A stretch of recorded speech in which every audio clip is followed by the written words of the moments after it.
तीन बातें। एक, वो बार बार स्पीकर की बात बताते तो उनको शायद ज्ञान नहीं होगा कि ये व्यवस्था होती है कि स्पीकर जो है कंसिडर करता है हर एप्लीकेशन। न्यायपालिका का खुद का दायरा है और स्पीकर का खुद का दायरा होता है। तो स्पीकर के दायरे में बात है, वो जरूर उसके ऊपर निर्णय ले। दो, कई बार ऐसा हुआ है कि इलेक्शन कमीशन एक निर्णय देती है, उसके बाद में सुप्रीम कोर्ट या हाई कोर्ट उसके ऊपर अपनी टिप्पणी देती है और वो रुकता है। ठीक है, पहली बार हुआ है ऐसा नहीं है, कई बार हुआ है।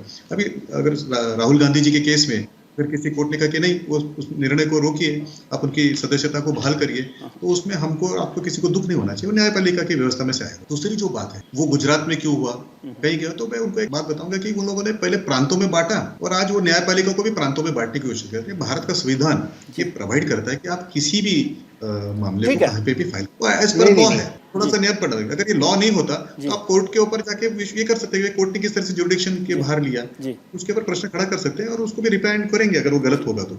एक बात, तो न्यायपालिका अंतर देखिए, मैं उनका प्रतिनिधि नहीं हूं, मैं जवाब नहीं दूंगा। लेकिन आपको एक बात बताऊं, मैं नीति न होते हुए, नीतिगत विषयों के ऊपर चर्चा न करते हुए बार बार किसी पक्ष को और किसी व्यक्ति के ऊपर ऐसी टिप्पणी करना जो सच नहीं, यानी फिर वो आशुतोष जी हो या तेसिन भाई हो कि there is no rule of law, कि आप 4 बार बोलेंगे 5 बार बोलेंगे तो ये क्या गेबॉल का प्रिंसिपल है कि गेबॉल कहता था कि अब you tell a lie 100 times people will believe it. वो कहने ही चाहिए कि रूल ऑफ लॉ नहीं होता। तो एक मुझे बताइए, जबकि सुब्रमण्यम स्वामी जी ने केस फाइल किया हुआ है, कौन सी केस फाइल किया हुआ है?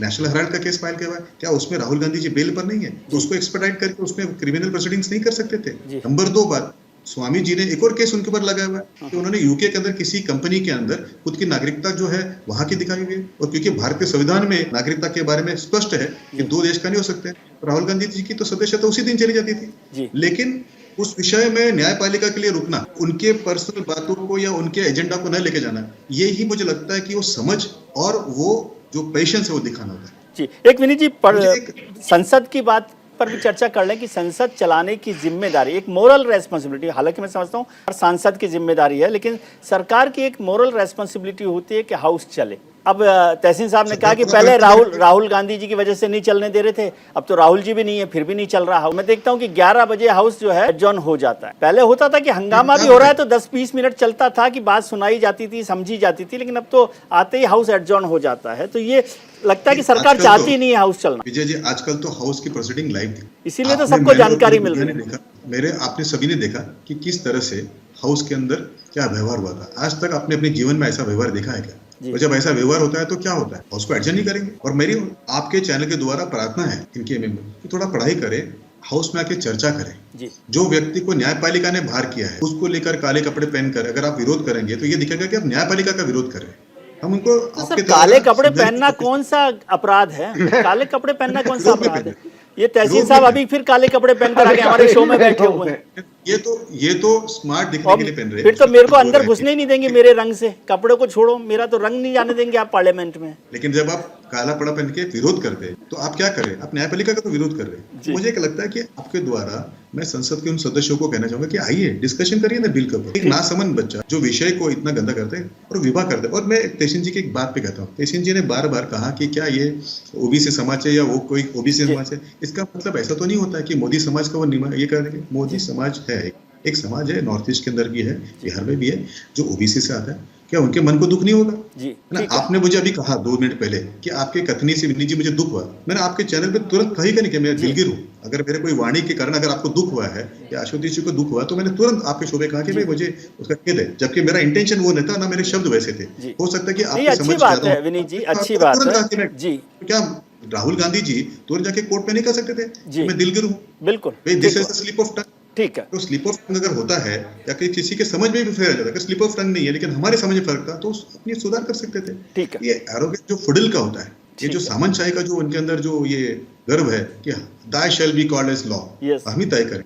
यानी ये बताएंगे कि किसको बंगला देना चाहिए, किसको नहीं देना चाहिए। मैं आपको एक घटना बताता हूँ, शायद तहसीन भाई को पता होगा। एक अबला नारी नेहरू जी के पास आई, उन्होंने कहा हमारे पास दिल्ली में रहने के लिए घर नहीं, तेरा दे दीजिए। और नेहरू जी बड़े दिल खुल के उन्होंने लुटियांस में एक बड़ा बंगला उनको दे दिया कि रहिए, यहाँ पे रहिए। आपको जानकारी क्या चाहिए होगी कि अबला नारी कौन थी, जरा गूगल सर्च करिए, पता चलेगा कि किसी रियासत की बेगम थी। ऐसे तो बंदर बाट उन्होंने किया। मेरे बारे में एक जानकारी देता हूँ मैं आपको, मेरे किसी भी शब्द को अगर आपको लगता है कि गलत हुआ तो आप मुझे सार्वजनिक तौर पर बताइएगा। मेरे अंदर हिम्मत है माफी। अगर आपके बात को मैंने गलत किया तो आपके अंदर हिम्मत है माफी मांगने की। देखिए आपके सामने मैंने जो शब्द किए उससे जब ठेस पहुंची विजय जी को तो मैंने तुरंत करबद्ध करके माफी मांगी। आपकी हिम्मत है क्या?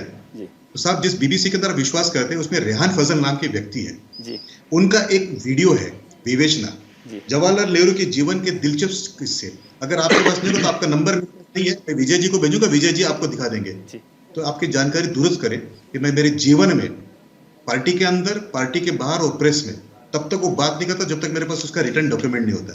It's a written fact. मैं आपको फिर से नाम बताता हूँ, बीबीसी जो आपका चहेता चैनल है, हमारा नहीं है, हमारे विरोध में लिखता है, उसके अंदर जो रिपोर्टर है उसका नाम है रेहान फजल। हिम्मत रखिए पूरी सुनने के बाद, और उनका वीडियो है, और किस दिन का मैं आपको बताता हूँ, 1 साल पहले डाला हुआ वीडियो है, इसके 1,20,000 व्यूअर्स है, और वीडियो का नाम है जवाहरलाल नेहरू के जीवन के दिलचस्प किस्से। तो आप एक जानकारी रखिएगा, जीवन में किसी भी और प्रवक्ता से आप कैसी भी बात कर लीजिएगा, लेकिन मेरे से जब भी बात करेंगे तो मेरे पास एविडेंस होता है और मेरी हिम्मत भी होती है। साहब मेरे ये ना किसी के सामने नम्र होना, नम्र होके ना माफी मांगना, ये हिम्मत की बात होती है, कमजोरी की बात नहीं होती। तो आप ये ना इसकी माफी मांग ले। विनीत जी मैंने बहुत ज्यादा बोल दिया आपके बारे में।